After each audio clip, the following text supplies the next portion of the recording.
তোমার বেটা কোথায় থাকে? এখন বলো না, এখন বৌমা শুনলে বৌমা রেগে জ্বলে যাবে, সারা রাত আচ্ছা, ঘুমাবো না। তোমার বাড়ি কোথায়?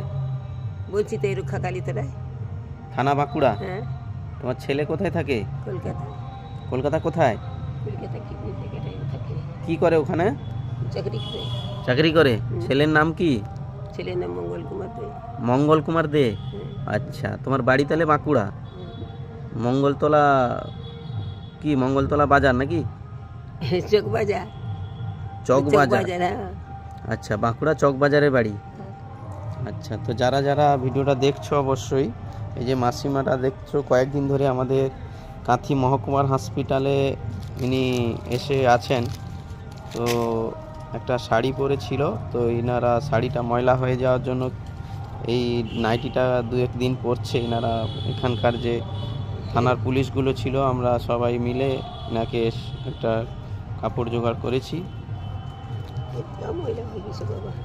তাই জন্য এই মাসিমার যদি কেউ চিনে থাকো তোমরা, মাসিমার একটা মুখ দেখাও, মুখটা দেখাও তোমাকে। যদি কেউ চিনে থাকো বাঁকুড়ায় বাড়ি, এই ভিডিওটা যাতে বেশি বেশি করে শেয়ার করো, যাতে ইনার বাড়ির লোকের কাছে পৌঁছে যেতে পারে, ইনি যেন বাড়ি যেতে পারে। তো সবাই একটু বেশি করে শেয়ার করবেন, আপনাদের বিনীত নিবেদন রইল আমার কাছে। তো তোমরা কিন্তু ভিডিওটা কিন্তু স্কিপ না করে একটু বেশি করে শেয়ার করবেন, যাতে ইনাকে নিয়ে যেতে পারে, উনি সুস্থ থাকতে পারে। কেননা এই যে কষ্টের মধ্যে আছে রয়েছে, এই যে দেখতে পাচ্ছ বিস্কুট জল নিয়ে এইভাবে হাঁটাচলা করছে, মানে ঠিক মতন উঠে দাঁড়াতে পারছে না। তবুও আমরা দেখছি কতটা কী করে যায়। উনি অসুস্থ হয়ে গেছিলেন কয়েকদিন আগে, তো আমরা এখানে তুলে নিয়ে ইমার্জেন্সিতে আমরা ডক্টর দেখিয়েছি। এই যে দেখতে পাচ্ছ এই যে হসপিটাল, এই দারুয়া হসপিটাল, এটা হচ্ছে কাঁথি মহকুমার হসপিটালের মধ্যে ইনি আছেন। যারা যারা